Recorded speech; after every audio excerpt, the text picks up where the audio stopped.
केहू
सम्मानित हमारे ग्राम प्रधान अर्जुनपुर से हमारे विनोद बाबू जी ये जवन महात्मा से पागल आए ये करे बड़े 1 रुपया का पुरस्कार किए हैं। प्रधान जी को नमस्ते प्रणाम बधान।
नहीं मार दो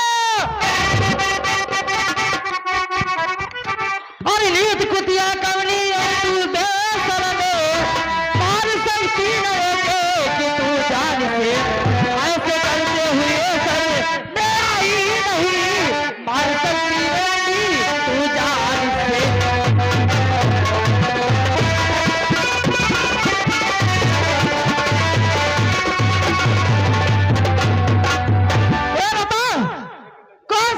जिसकी जान से मारने जा रही तू हाँ अरे ये माटी जो ना हमारे चलो हमारे धोती होती खोला में महारानी का पागल कर दिया क्या है हमारा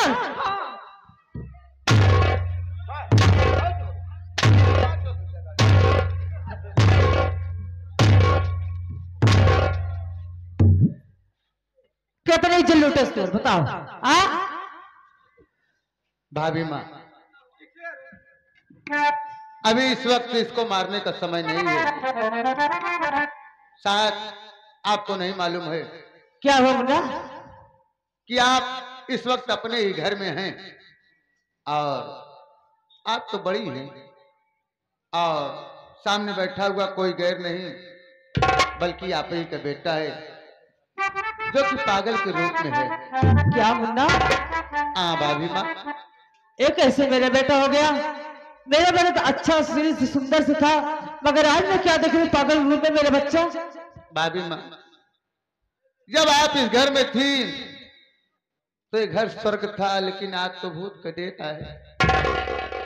लेकिन आपकी जो अर्चना पूजाएं तो आज भी है लेकिन एक बार हम चाहते हैं कि क्यों ना आप भगवान या देवी भगवती का नाम लें। हो सकता है कि आपका बेटे में कुछ ही बदलाव हो जाए।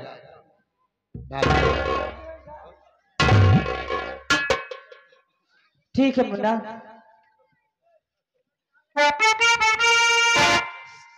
चलो मैं चलती हूँ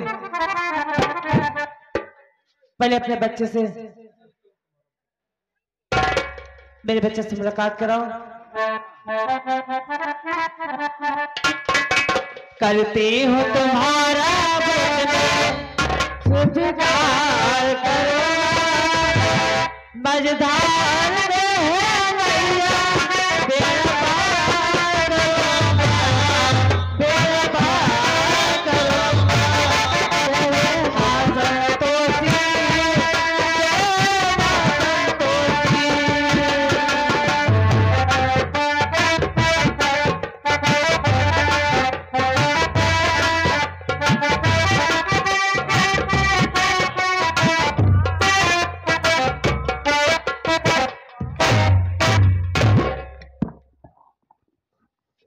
बेटी मैं तेरी भक्ति से बहुत प्रसन्न हूं। तो जिस जगह पर खड़ी है वही की मिट्टी उठा अपने बेटे के मस्तक पर लगा दे उसका पागलपन दूर हो जाएगा। ठीक है माँ।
ये कहां से मेरी तलपन भट्टी कुराने कपड़े राजू राजू राजकुमार है ना? हाँ राजू, तो मुझे छोड़कर कहाँ चले गए थे भैया? नहीं राजू, मैं तुम्हें छोड़ के नहीं गया, बल्कि तुम खुद ही मुझे छोड़ के चले गए। शायद तुम्हें वह दिन याद होगा कि आप अपने घर में अपने बुआ को उतना मानते थे कि अपने माँ से भी ज्यादा। सब कुछ लुट गया राजकुमार, आप अब कुछ नहीं बचा है। आप जिस समय छोड़ करके आए, आप अपनी माँ को घर पे नहीं पाए तो अपने बुआ के लिवा के चल दिए, लेकिन रास्ते में तुम्हारी बुआ भूख और प्यास से बहुत तड़प रही थी।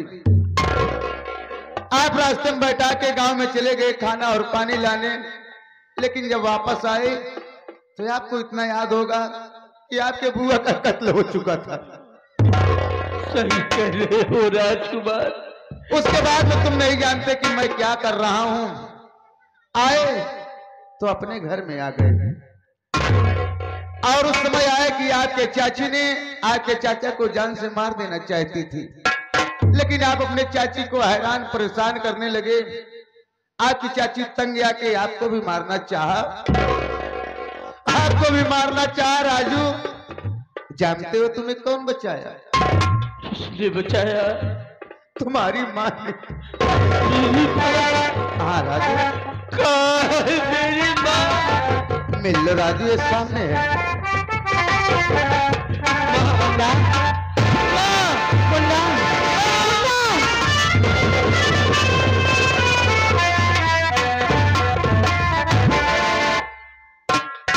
मुन्ना, वही तुम्हारे माँ हो। सब कुछ लूट गया। मेरी बुआ मेरे सामने मरी पड़ी थी माँ। तो कहती बेचारी जब उसे मैं काला लेने गया था, और जब लौट कर आया तो क्या देखा कि बुआ का कत्ल हो गया था। इसके बाद मैं कुछ नहीं बता सकता हूँ।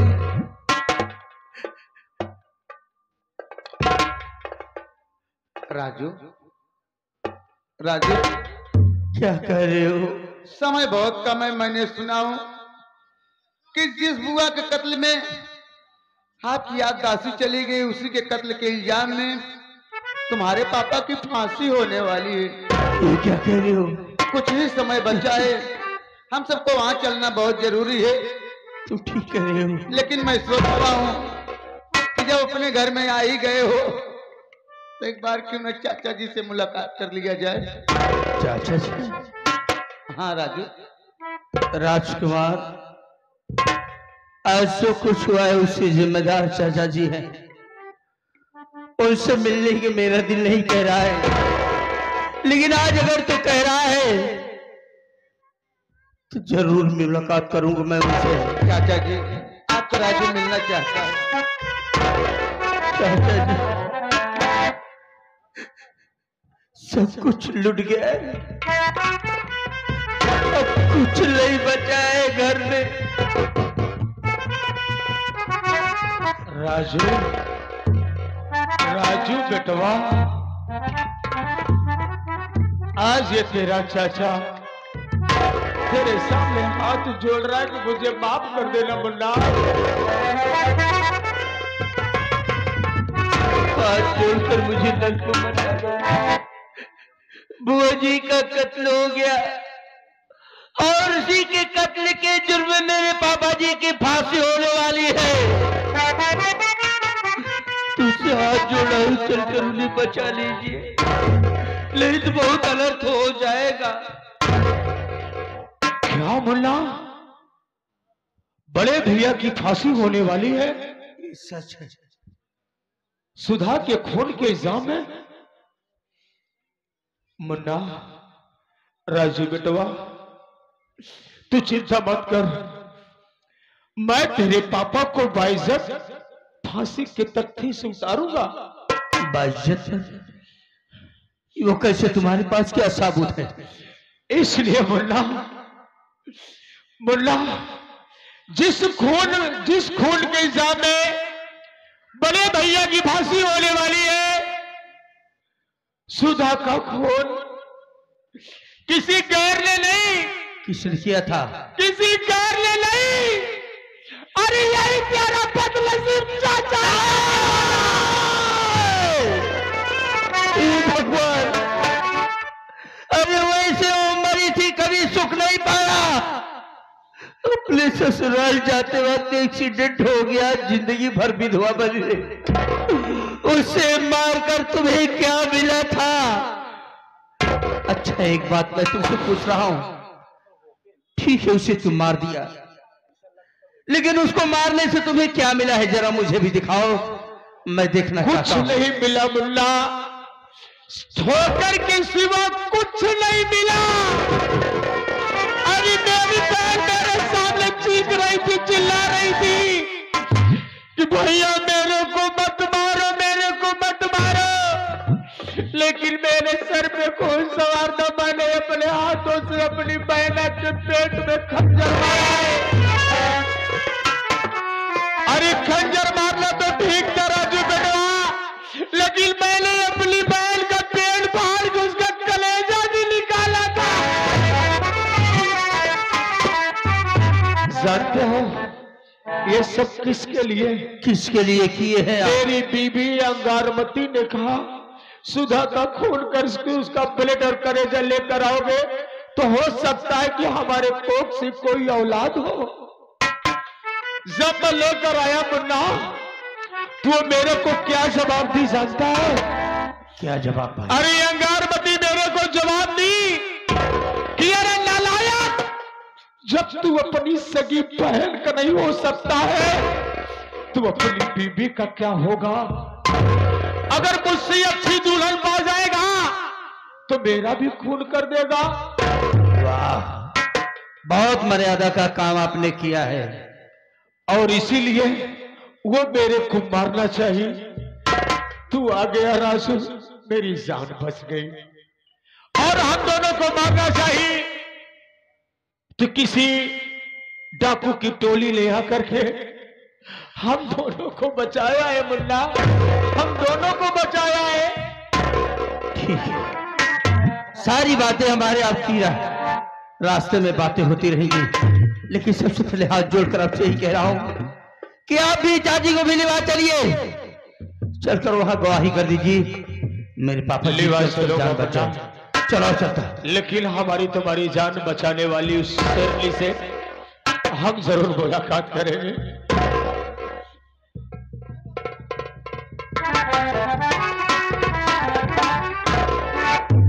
हमारे घर में इस मौके पे कदम रखने वाली, क्या मैं आपका शुभ नाम जान सकता हूं? मेरा शुभ नाम पार्वती है। पार्वती? पार्वती तो मेरी भाभी थी। आलिया मेरी भाभी है? हाँ मैं आपकी भाभी हूँ। लेकिन भाभी आप इस काले लिबास में कब और कैसे? ये जब तुम्हारे भैया सुधा के खून में झूठे इल्जाम में फंसे गए, तब तुम्हारे भैया मुझे घर से बेघर कर दे। मैं जाऊं कहाँ जाऊं, मुझे कोई सहारा नहीं मिला। और अर्जिता प्रथा मेरी इज्जत से खिलवाड़ किया और यहाँ तक कि मैं दरोगा के पास गई, मुझके खिलाफ रिपोर्ट लिखाने, वो भी मेरी इज्जत से खिलवाड़ करने की कोशिश किया। मैंने उसके कार्य में से मार पीट कर मैं भाग निकली वहां से। मैं दरिया में कूद कर अपनी जान दे कि मैं मर जाऊंगी, मैं आगे पीछे मेरे कोई नहीं है, मगर मुझे देवी माँ का सहारा मिला। उसी कारण मैं आज गुंजन डाकू नाम से मासूर हो गई हूँ। भाभी तुमने ये कार्य बढ़िया किया कि आज के जमाने में कुछ मर्द कुछ महिलाएं ऐसे हैं, उनके बाद मुसीबत आती है, जब मुसीबत का बोझ उठा नहीं सकते हैं तो या तो हत्या कर लेते हैं, या तो कहीं जाके आत्महत्या कर लेते हैं, फांसी का फंदा लगा लेते हैं, या तो जाकर के चंबल की तराई में बंदूक का बारा उठा लिया करते हैं। भाभी, मैं वादा करता हूं कि तुम्हारी पति को मैं बाइज्जत के सत्ते पर से उतारूंगा, लेकिन चलते चलते मैं एक बार अपनी दुल्हन से मिलना